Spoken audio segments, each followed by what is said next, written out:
Olá, boa noite. Estamos começando o SBT Notícias desta sexta-feira, 1º de maio de 2026, Dia do Trabalhador. Parabéns a você, trabalhador, trabalhadora. Hoje, aproveitando o feriado, né? Encerrando o feriado, se preparando aí para a noite de sexta-feira. É feriadão, né? Sexta-feira, tem um final de semana pela frente, vai poder descansar, se divertir bastante. Antes, vai ficar muito bem informado aqui no nosso SBT Notícias, no SBT Cuiabá, que também é transmitido aos amigos de Sinop, de Nova Mutum. E a gente abre a edição de hoje com um bate-papo da Luana Rodrigues, nossa repórter, que conversou com o vice-procurador, chefe do Ministério Público do Trabalho aqui em Mato Grosso, o Dr. Bruno Choari. Eles falaram sobre a atuação judicial e extrajudicial do Ministério Público do Trabalho, sobre assédio eleitoral no ambiente de trabalho e outros assuntos importantes. E a gente vai conferir esta entrevista agora. Dr. Choari, seja muito bem-vindo. A gente gostaria de iniciar perguntando, qual que tem sido o principal avanço do Ministério Público do Trabalho aqui em Mato Grosso? A atuação do Ministério Público do Trabalho, ela é voltada para a promoção do trabalho decente no âmbito das relações de trabalho. Então, o Ministério Público tem uma série de instrumentos, uma série de condutas para fazer com que os ambientes de trabalho, a conduta do empregador seja respeitosa, e concretize os comandos da ordem jurídica. Então, acho que o desafio principal é esse, é visualizar a relação de trabalho como um espaço de cidadania da pessoa trabalhadora e que, portanto, através da sua atuação, fazer com que essa relação jurídica de trabalho seja realmente uma fonte de um trabalho decente, de dignidade e de avanços, melhorias no ambiente de trabalho, com repercussões positivas ali para a coletividade desses trabalhadores. Como que o órgão atua, para garantir a defesa dos direitos coletivos dos trabalhadores? O Ministério Público, a atuação dele, ele se volta para a defesa da ordem jurídica e para os direitos coletivos. Então, o órgão ele não se ocupa propriamente de controvérsias ou conflitos meramente individuais. Então, ele atua na defesa de direitos coletivos e, para isso, ele tem uma série de instrumentos. Basicamente, o Ministério Público, na sua atuação corriqueira, ele investiga e soluciona conflitos coletivos. Então, ele recebe denúncias a respeito de irregularidades que possam atingir uma coletividade de trabalhadores e, a partir dali, ele vai investigar, ou seja, vai colher os elementos de prova, um depoimento, documento ou através de uma inspeção, que comprovem ou não essa irregularidade. Então, a investigação no sentido de procurar desvendar essa questão da denúncia e ver se tem ou não irregularidade. E aí, uma vez concluída a investigação no sentido de que tem uma irregularidade, o Ministério Público vai solucioná-la. E a solução de uma lesão a direitos trabalhistas na perspectiva coletiva, normalmente ela vai passar pela ideia da empresa ou de outro ator do mundo do trabalho adequar sua conduta ao que prescreve a ordem jurídica. Então, a empresa foi flagrada numa situação em que ela incorreu em alguma irregularidade e aí a atuação do Ministério Público do Trabalho vai se voltar para que essa conduta ela se adeque, ela seja corrigida, a fim de que, portanto, o padrão de conduta das empresas passe a observar a ordem jurídica. Em casos de descumprimento sistemático ou mais grave, o Ministério Público também ele entende cabível indenização por dano moral coletivo, considerando que há realmente uma ofensa ali aos direitos da coletividade, considerando esse descumprimento grave de normas trabalhistas. E aí, doutor, quando que o órgão decide entre firmar um TAC ou ingressar com ação civil pública? Como eu disse, a atuação, a partir de um inquérito, instaurada desde uma denúncia, inicialmente ele vai comprovar os fatos. Então, uma vez comprovados os fatos, ele parte para a solução. E existe uma orientação no Ministério Público, através de normas do Conselho, e também o próprio Código de Processo Civil sinaliza isso, no sentido de que há uma preferência pela solução consensual dos conflitos.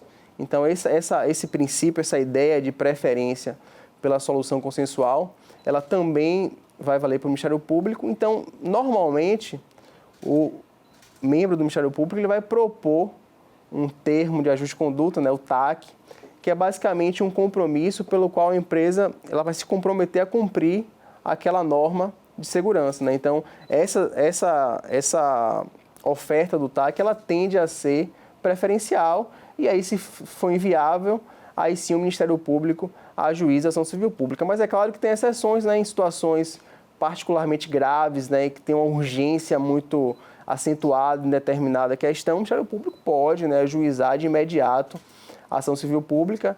Também em casos em que ele não veja conveniência em propor o TAC, sem pensar um caso numa empresa que ele tem outras investigações, ele sabe que aquela empresa ela não tem o hábito, né, de firmar, de celebrar termos de conduta, e aí ele já pode ingressar imediatamente. Então, existe essa possibilidade, mas, no geral, existe uma preferência pela solução consensual e pela celebração de um TAC. Vou dar um exemplo só para tornar um pouco concreto isso. O Ministério Público recebe uma denúncia de que um trabalhador sofreu um acidente com a máquina numa padaria ou num frigorífico, por exemplo.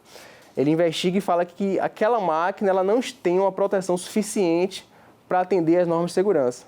Aí o Ministério Público vai propor um TAC para que a empresa assuma a obrigação de instalar a proteção adequada e apenas operar máquinas de seu estabelecimento com proteções que garantam a segurança da operação e a saúde do trabalhador. Então, ele apura o fato e, a partir dali, resolve, normalmente com adequação da conduta da empresa à ordem jurídica. E aí também, né, com relação a outros tipos de ações que são diversas, né, executadas aí pelo Ministério Público do Trabalho, mas quais que fomentam aí um ambiente de trabalho mais seguro, mais saudável. A gente tem a ciência também de que, inclusive, o órgão faz audiências públicas também voltadas para isso, né, doutor? Perfeito, excelente. É uma outra forma de atuação. Perceba que tudo isso que eu descrevi anteriormente é aquela atuação de rotina investigativa no inquérito, em que você apura irregularidade e combate irregularidade. Mas o Ministério Público tem uma forte atuação também promocional. É uma atuação que ela não se vincula a irregularidades propriamente, né, a fatos ilícitos, mas visa dialogar com a sociedade, debater temas importantes, né, e conscientizar empregados, empregadores e a sociedade em geral sobre a importância de um olhar diferente para um tema, a importância de ter a preocupação de implementar determinadas medidas em relação a alguns temas. Por exemplo, nesse mês de abril, realizamos 2 audiências coletivas a respeito de riscos psicossociais e mudanças climáticas e interferência na relação de trabalho. Então, perceba que foram audiências no qual o Ministério Público pretendeu expor sua posição e debater com a sociedade, empresas, sindicatos, trabalhadores, pesquisadores, professores, acerca da temática, justamente para fomentar o debate, para criar uma consciência em torno desses temas, então uma atuação mais promocional. E aí, doutor, como que o Ministério Público define, né, o assédio eleitoral nessas relações de trabalho e como que funciona também o chamado pacto pelo voto livre no trabalho? Perfeito, né? Esse ano é ano de eleição, né? Então esse tema tem uma importância muito grande mesmo. E aqui basicamente a atuação do Ministério Público garante o direito fundamental do trabalhador de escolher livremente quem ele quer votar, né? Então esse assédio eleitoral ele acontece quando o empregador, por estar numa relação, ocupar uma posição de superior na relação com o empregado, ele utiliza dessa superioridade, desse poder diretivo, né, para tentar influenciar o trabalhador acerca de em quem votar. Então, ele pode, por exemplo, prometer benefícios se o trabalhador votar em determinado candidato, ou ameaçar os trabalhadores, né, de dispensa, ou falar que a empresa vai entrar em colapso se o determinado candidato vencer. Tudo isso com o intuito de tentar influenciar de forma abusiva o voto do trabalhador. E aí o Ministério Público, a atuação dele, vai partir para garantir esses direitos fundamentais do voto secreto, universal, livre de qualquer interferência ou influência externa. Então, o Ministério Público tem uma atuação muito forte aí, e o pacto pelo voto livre vem justamente nesse contexto, tentar fomentar o debate na sociedade e que as empresas tenham a perspectiva de não praticar o assédio eleitoral, de garantir ter um ambiente neutro em relação a preferências políticas, ideológicas, a fim de garantir plenamente o direito do trabalhador de escolher, né, com a maior liberdade possível em quem ele vai votar nas eleições. E esse trabalhador, doutor, que ele se sinta aí, né, assediado dentro desse ambiente de trabalho, ele tem um ambiente acolhedor aí para fazer essa denúncia? Sim, o Ministério Público do Trabalho recebe no seu site denúncias a respeito de irregularidades trabalhistas, inclusive nesse tema de assédio eleitoral também. E eu destaco que nesse tema é importante se o empregado conseguir reunir alguns elementos, né, mensagens, áudios, que demonstrem esse assédio, né? Porque às vezes até pela proximidade das eleições é difícil você comprovar, então esses elementos ali indiciários, mensagens, áudios, vídeos, né? Eles são de muita utilidade na denúncia para já indicar a existência do assédio e permitir uma atuação de enfrentamento dessa conduta por parte do Ministério Público do Trabalho. E aí, doutor, quando a gente fala, né, de outro âmbito que se trata agora da saúde mental, essas empresas elas estão sendo mais responsabilizadas atualmente com relação a esses impactos aí provocados? É interessante também a pergunta, porque normalmente a gente tende a conceber o meio ambiente de trabalho, a segurança de trabalho, com base em elementos materiais ou físicos, né? Então, o exemplo que eu dei da máquina, a poeira, o risco de queda, o calor, enfim, elementos ali físicos, né? Mas também tem esses riscos psicossociais, que não são propriamente materiais, né? São riscos que têm a ver com a forma como o trabalho se dá, a gestão, a organização do trabalho. Então, você tem um trabalho com uma pressão muito grande para alcançar metas, e isso pode causar lesões, uma lesão à saúde mental do trabalhador, e a empresa ela tem o dever de considerar esses riscos, né? Então, ver na sua atividade ali se tem algum risco com base na organização, no relacionamento, metas, e estipular as medidas para você combater esses riscos. Então, é uma pauta muito forte no Ministério Público, né? Especialmente agora em maio, que vai entrar em vigor a nova redação da NR1, que deixa evidente esse dever da empresa de considerar esses riscos psicossociais e estipular as medidas adequadas. Então, é uma atuação muito forte, e a tendência a partir de agora é que haja, né, uma maior responsabilização, tanto na sua atuação no Ministério Público, quanto eu acho que na atuação em geral das reclamações trabalhistas e das discussões também de sociedade. Inclusive, doutor, mais recentemente entraram agora umas novas responsabilidades relacionadas também à questão da informação, das vacinações e dentre outras que as empresas precisam estar atentas, né? Sim, essa foi acho que foi uma alteração na própria normativa, né, que rege a relação de trabalho, que contemplou também esses deveres, né, relativos à vacinação e esses aspectos. Então, foram normatizados também. E aí, doutor, a gente sabe da intensa atuação do Ministério Público do Trabalho no combate, né, ao trabalho análogo à escravidão. Como que tem sido nessa atuação, esses projetos em torno desse combate aqui no Estado? O Ministério Público do Trabalho tem áreas prioritárias, né? O meio ambiente e o combate ao trabalho escravo são áreas bastante prioritárias. E, nesse caso, a gente tem um cenário em que, aos trabalhadores, né, só para explicar um pouco o contexto, não são asseguradas condições mínimas de existência, seja através da privação da liberdade ou através de condições degradantes, né, em que você tem ali trabalhadores dormindo e se alojando e morando em condições absolutamente indignas, né, e insalubres. E isso caracteriza o trabalho escravo, e o Ministério Público atua compondo as forças-tarefas, né, para a realização dessas inspeções, dessas forças-tarefas para averiguar o trabalho escravo propriamente. E, uma vez identificado o trabalho escravo, há uma repartição de competências. O Ministério do Trabalho ele vai ficar com a parte administrativa, de lavrar os autos de infração e de emitir as guias de seguro-desemprego para esses trabalhadores.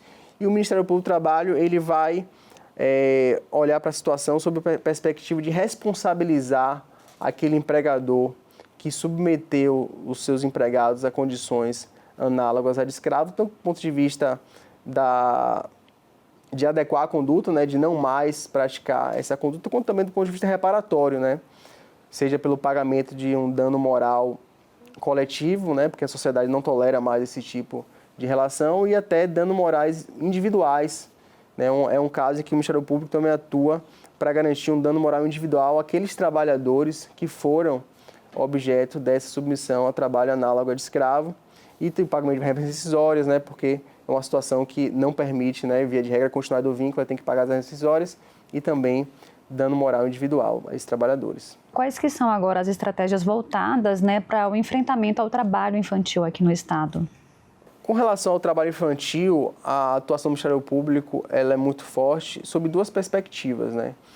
A primeira delas é o Ministério Público atua para realmente erradicar o trabalho infantil. Então, a gente sabe que adolescentes com menos de 16 anos, via de regra, não devem trabalhar em ambientes insalubres, perigosos, noturnos ou que possam oferecer uma ofensa à integridade do adolescente, nem só com 18 anos que podem trabalhar. Então, tem essas limitações, né, para garantir o direito à criança ao trabalho seguro, proibindo esse trabalho nas condições, com menos de 16, menos de 18 nessas situações, e aí o Ministério Público tem a situação para combater o trabalho infantil, mas também ele tem uma outra situação também importante, que é a promoção da profissionalização de adolescentes, né? Então, a gente tem o Instituto da Aprendizagem, que obriga as empresas a contratar pelo menos 5% dos trabalhadores em funções que exigem qualificação profissional como aprendizes,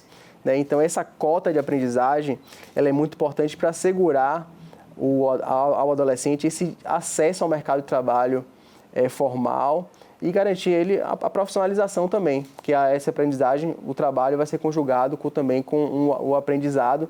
Então, é importante combinar essas duas frentes de atuação do trabalho infantil, tanto combatendo aquele trabalho infantil que é irregular, né, menos de 14 anos, menos de 16 anos, menos de 18 anos em situações de risco, e promover o trabalho para os adolescentes decente, aquele a partir dos 14 anos, para que seja implementada a profissionalização via aprendizagem. Qual que tem sido hoje o principal desafio do Ministério Público do Trabalho aqui no Estado?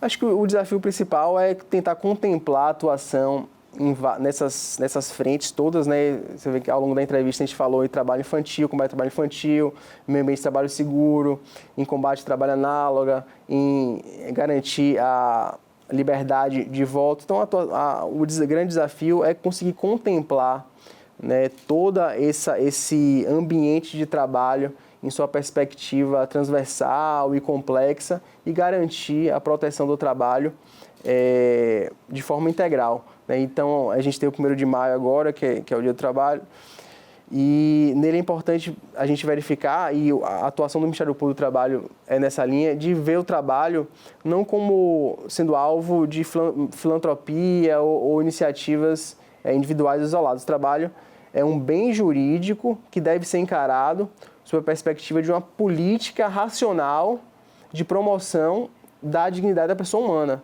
né? Então, você garantir o respeito à legislação, garantir o respeito do trabalhador no contexto da relação de trabalho é importante para você ter realmente a valorização do trabalho humano e, com isso, você respeitar, você promover a dignidade da pessoa humana, até porque o vínculo de emprego, o trabalho, é a forma como a maior parte das pessoas elas se engajam socialmente e obtêm esse sustento. Então, garantir o trabalho decente em todas as suas esferas, né, como a gente mencionou aqui, é muito importante. Acho que esse é o maior desafio para o Ministério Público do Trabalho. E só para finalizar, né, doutor, destacando que o MPT ele tem essa proximidade com a população, né, que inclusive tem os canais aí disponíveis. Isso, o Ministério Público tem a proximidade, seja com audiências públicas, reuniões e também com recebimento de denúncias, né? O Ministério Público, boa parte da sua atuação se dá pelo recebimento de denúncias de irregularidades no contexto da relação de trabalho, e aí quem tiver souber ou quiser denunciar alguma irregularidade de cunho coletivo, pode fazê-lo através do site do Ministério Público do Trabalho, ali no Google você acha rapidinho, e fazer sua denúncia descrevendo os fatos, demonstrando que realmente é um impacto coletivo, que o Ministério Público vai tomar as providências, nesse caso, para o encaminhamento da situação. Nós vamos rapidamente ao nosso intervalo, voltaremos em instantes conversando com o presidente da CDL Cuiabá, Júnior Macanhã. Intervalo, voltaremos em instantes. Já estamos de volta com o SBT Notícias desta sexta-feira, 1º de maio, Dia do Trabalhador. E esta semana, a CDL Cuiabá e o LIDE Mato Grosso realizaram juntos um grande evento aqui em Cuiabá para discutir o futuro da nossa capital. Antes de chamar a reportagem, que vai mostrar os detalhes de como foi este evento, eu estou recebendo aqui no estúdio com muita honra o meu amigo, presidente da CDL Cuiabá, Júnior Macanhã. Presidente, seja bem-vindo. Boa noite, obrigado pela sua presença. Boa noite, Igor. Eu é que agradeço pela presença e agradeço pela parceria no evento. Um evento grandioso que trouxe bastantes insights para Cuiabá 2040. E a CDL, dentro do seu propósito de unir forças para transformar Cuiabá no melhor lugar para empreender e para morar, não poderia se furtar de estar participando, inclusive porque o grande mote do evento foi justamente esse: diálogo, convergência, união. E eu me senti realmente realizado e muito feliz no final do evento de saber que várias das pessoas que estavam lá, autoridades, intelectuais, empresários, estudantes, saíram maravilhados, digamos assim, com o que a gente pode fazer dialogando. Júnior, um dos temas principais discutidos neste evento, que é uma demanda apresentada pelos comerciantes da região central, principalmente, eu acho que todo mundo que ama Cuiabá, mesmo quem não tem negócio na região central, mesmo quem não tem investimento na região central, se preocupa com essa região. A gente está tendo, inclusive, agora as imagens deste evento, casa cheia lá na CDL, você está acompanhando agora como foi esse seminário Cuiabá 2040 e daqui a pouco a gente vai rodar a matéria. Com relação ao centro histórico, o painel foi muito produtivo, contou com participação de especialistas naquela região. Fala um pouco da dor que o comerciante tem e da situação atual do centro e as perspectivas que saíram do evento com relação a algumas mudanças pontuais naquela região. Então, o que o comerciante vem sentindo, Igor? Na realidade, antes nós tínhamos lá Energisa com escritório, Águas Cuiabá com escritório, vários bancos, e com a digitalização, esses bancos simplesmente foram para o celular. E a Energisa e a Águas Cuiabá também, então aconteceu um certo esvaziamento no centro. Com isso, e juntamente com a falta de atuação do poder público, a gente sente que o centro histórico perdeu muito da sua força. Há também a questão de que os bairros hoje acabaram ficando muito fortes. Hoje nós temos comércio forte no Pé da 90, no Imperial, no CPA, e toda Cuiabá com um comércio forte e pujante, e isso acaba esvaziando. Qual que foi uma das soluções e alguma das diretrizes apontadas lá? Voltar a fazer com que o centro histórico seja habitado. Então a gente tem que construir parcerias, iniciativa privada, poder público, para facilitar essas moradias. Discutir na Câmara Municipal uma flexibilização para construções no entorno do centro histórico. Tudo isso é importante para que, trazendo pessoas, moradia, a gente consiga fazer com que o comércio floresça, com que os negócios aconteçam. E isso eu julgo importante porque, Igor, nós temos naquela região ali, junto com o Porto, em torno de 9 mil trabalhadores, entre comércio e serviços. Isso vai fazer com que essas pessoas que hoje moram 1 hora, 2 horas do trabalho, passem a residir no centro, estando a 10, 15 minutos do seu serviço, fazendo com que elas tenham uma melhor qualidade de vida, com mais tempo para lazer, para estudo, para conviver com a família, ou seja, uma das soluções apontadas e que a gente acredita que é viável, desde que se estabeleça uma parceria poder público e iniciativa privada, fazer com que as pessoas voltem ao centro. Nós vamos ter em breve o lançamento do mercado municipal. Isso já vai puxar mais gente para lá. Nós tivemos aí com o professor Porto Carreiro, com o prefeito Abílio, o lançamento do Jardim Botânico. Inclusive, em setembro, eu tive a oportunidade de assistir uma palestra do presidente do Jardim Botânico do Rio de Janeiro. E há toda a viabilidade, porque eu não sei se as pessoas sabem, mas Dom Pedro I, que deu uma ordem para fazer o Jardim Botânico há 200 anos, onde está o Morro da Luz. E agora, finalmente, parece-me que vai ser realizado. Então, assim, Jardim Botânico, moradia no centro e mais o mercado municipal vai fazer com que essa região floresça e traga bons resultados para todo mundo. Um outro desafio que foi conversado durante o evento foi com relação à ampliação das parcerias públicos-privadas. Nós temos um cenário, né, não só de concessões, a própria companhia de água, o estacionamento, o investimento que é realizado no mercado. Como é que o setor vê a ampliação, a possibilidade de ampliação de parcerias públicos-privadas aqui para a capital? A CDL é uma entidade que sempre defendeu as privatizações. A Águas Cuiabá, apesar de alguns percalços na questão do asfalto, que há algumas reclamações, mas ela está fazendo que Cuiabá tenha 100% de água. Cuiabá já está batendo 90% de saneamento. É uma das cidades com o maior saneamento do Brasil. E saneamento, a gente sabe que isso é saúde, significa menos gastos do poder público com saúde e mais qualidade de vida para a população. Na questão da parceria público-privada da CS Mob, além de estar construindo o mercado municipal, eles estão fazendo também a revitalização de parte do centro histórico.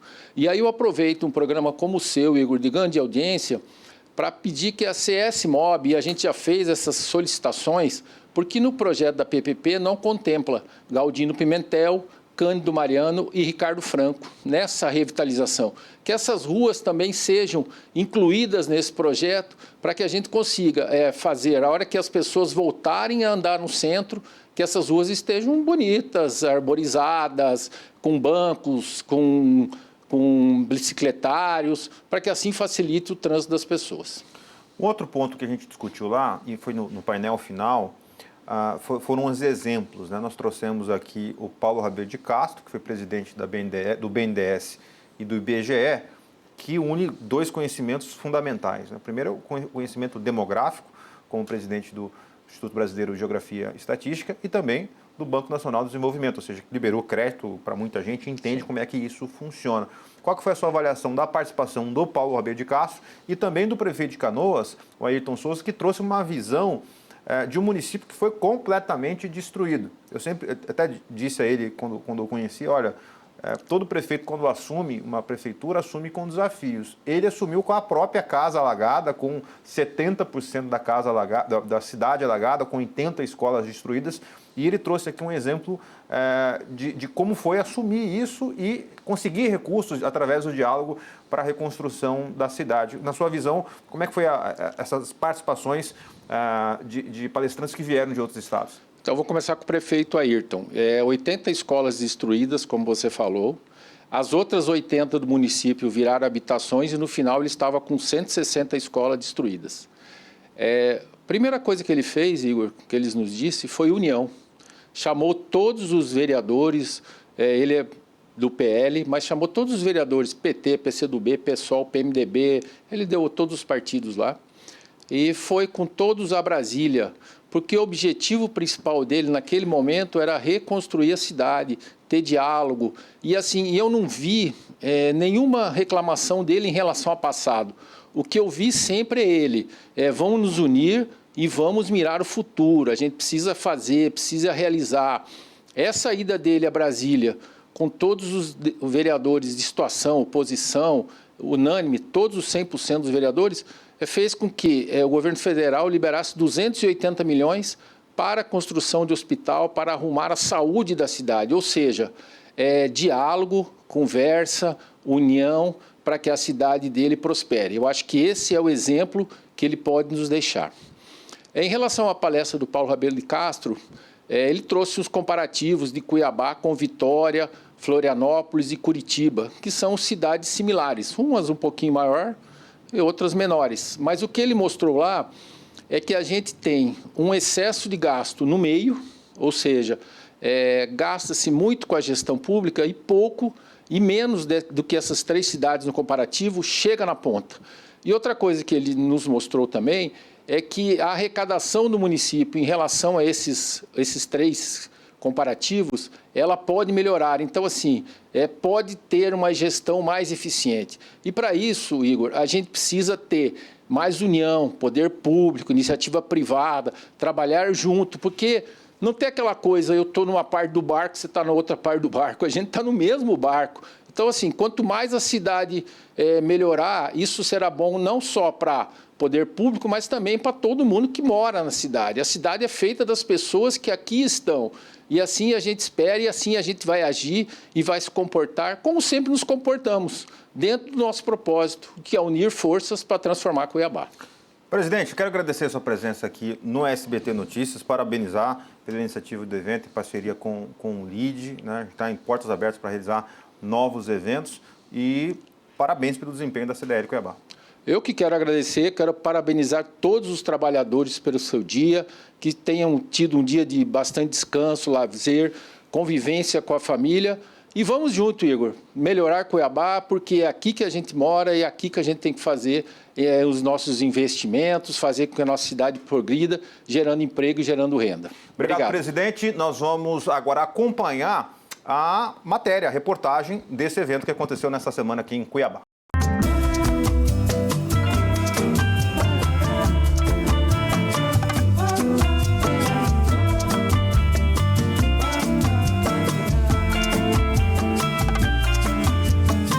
Mato Grosso tem atuado com muita robustez na discussão de temas que são importantes para o nosso estado e principalmente para a nossa capital. Por isso, em parceria com a CDL Cuiabá, a convite do presidente dessa instituição, Júnior Macanhã, nós somos convidados a integrar esse evento e trazer uma discussão muito profunda sobre o futuro da capital de todos os nossos mato-grossenses. Falar sobre infraestrutura, sobre saneamento, sobre cidade inteligente, falar sobre o futuro do centro histórico, sobre o comércio da nossa cidade, enfim, os desafios que nós teremos nas próximas décadas, né?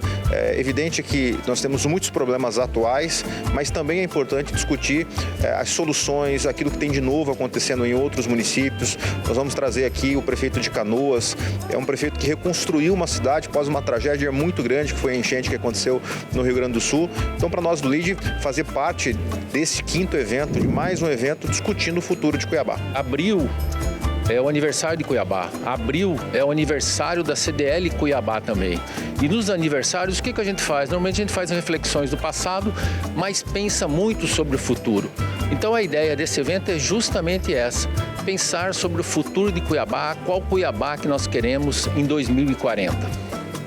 Como que o senhor vê a questão do comércio de Cuiabá atualmente? Qual balanço o senhor faz? Principalmente hoje com lojas em sites, enfim, muita gente tem subindo um pouquinho do centro da capital. Como que o senhor tem visto isso?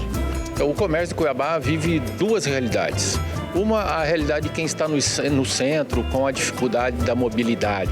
E outra, o comércio que está nos bairros, que está nos shoppings. E o que nós precisamos, na realidade? É resolver essa questão da mobilidade com o máximo de urgência possível, para que o ir e vir das pessoas seja facilitado e assim o comércio no centro volte a ser pujante, como sempre foi.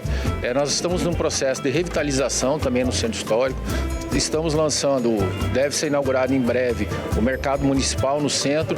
Tudo isso colaborando para que as pessoas venham para o centro e assim façam suas compras. Logicamente que isso vai exigir dos comerciantes do centro uma melhora nos seus ambientes de negócio, porque a concorrência está chegando. E nós acreditamos que eles, todos com o apoio da CDL, somando forças da CDL, têm condições e capacidade de fazer. No plano econômico, Cuiabá tem oportunidades e ameaças.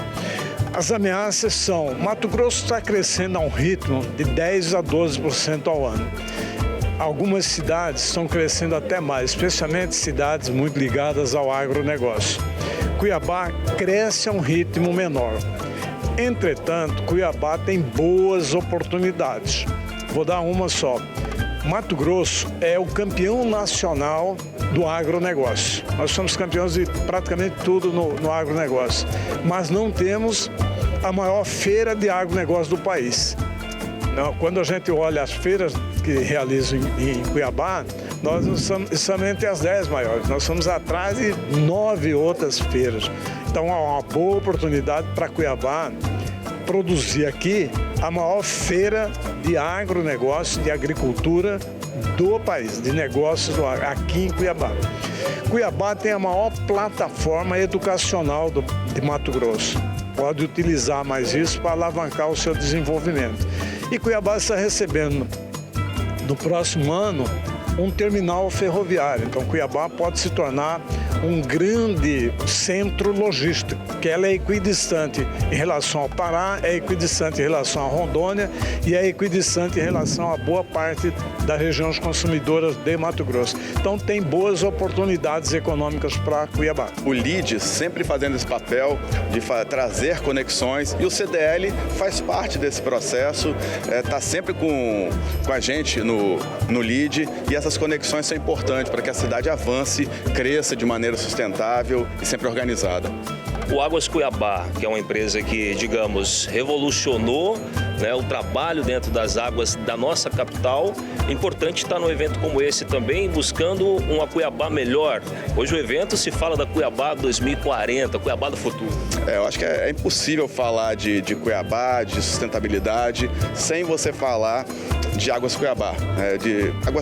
De saneamento. Água e esgoto são pilares importantes do saneamento, e Águas Cuiabá faz parte.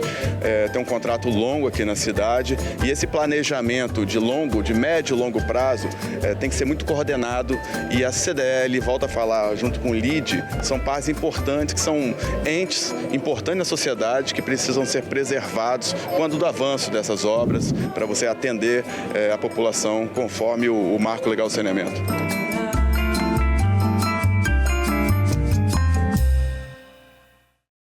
Tá aí, você acompanhou a reportagem do evento Cuiabá 2040, realizado pelo LIDE Mato Grosso e pela CDL Cuiabá.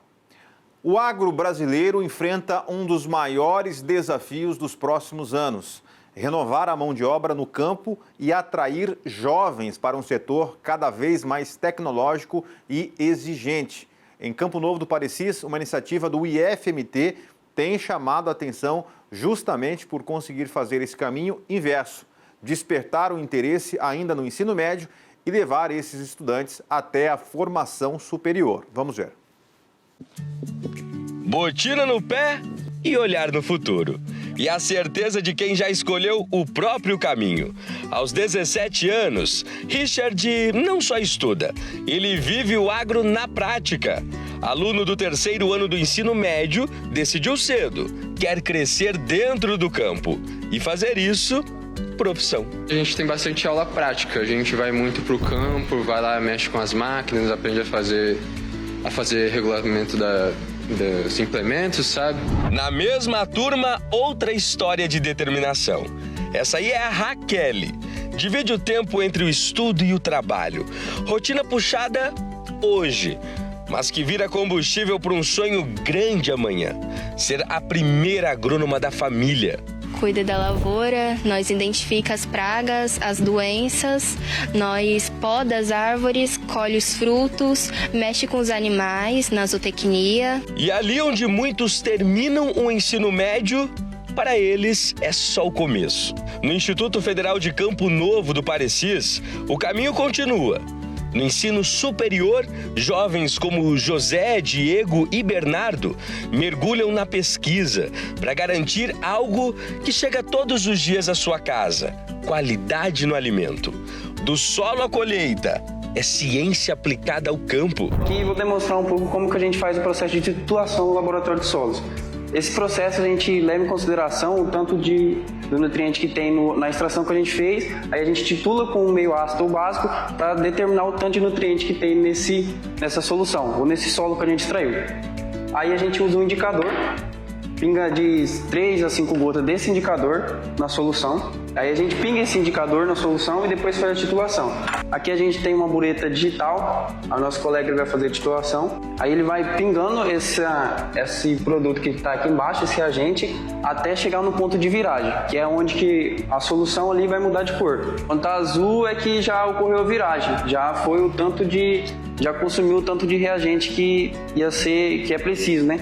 Aí esse valor a gente anota, aí dependendo da análise que a gente está fazendo, a gente joga numa fórmula e assim consegue ter o resultado do quanto que há de nutriente nesse solo. O Instituto Federal de Mato Grosso, aqui de Campo Novo do Parecis, conta com pelo menos 12 laboratórios, 7 deles dedicados ao agronegócio.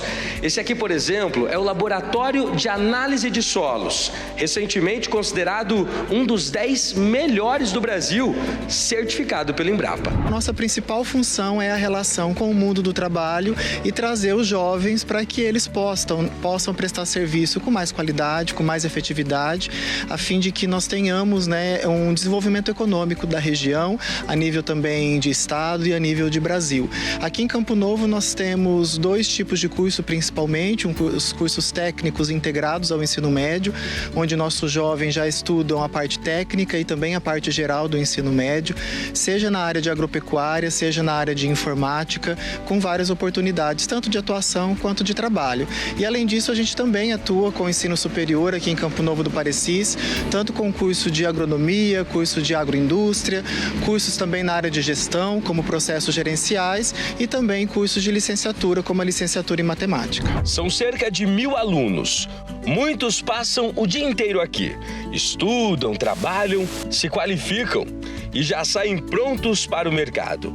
As vagas são disputadas. O nosso maior desafio, inclusive, quando a gente capta o estudante, é mostrar para ele a importância que a pessoa humana tem nesse cenário, que muitas vezes a gente tem a impressão de que a tecnologia exclui o ser humano, quando na verdade é o contrário, né? Nós estamos numa região, por exemplo, que se você olhar para 20, 30 anos atrás, é uma região que não tinha perspectiva de desenvolvimento como nós temos hoje. E graças à tecnologia, que não necessariamente é um equipamento, mas é também uma melhora genética quando a gente fala de animais, é uma melhora genética quando a gente fala de plantas, e os nossos estudantes, quando eles vêm para cá e se aprofundam nessa área de pesquisa e não apenas na prestação de serviço, eles percebem que uma simples leitura, uma pesquisa, que eu falo simples, mas não é simples, exige muita dedicação, pode mudar toda uma cadeia produtiva, transformando completamente toda uma região, já que o nosso objetivo é cada vez mais produzir mais alimentos com mais produtividade, desmatando menos